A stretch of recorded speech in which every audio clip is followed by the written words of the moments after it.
മഴതോരും മുംബൈയിൽ അലീന തൻ്റെ അച്ഛനെ കാണുകയാണ്, കണ്ട് മുട്ടുകയാണ്.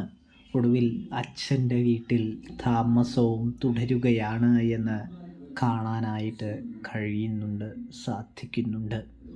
നിരവധി ചോദ്യങ്ങൾ അലീനയുടെ മനസ്സിനെ വേദനിപ്പിക്കുന്നത് നമുക്ക് കാണാനായിട്ട് സാധിക്കുന്നു.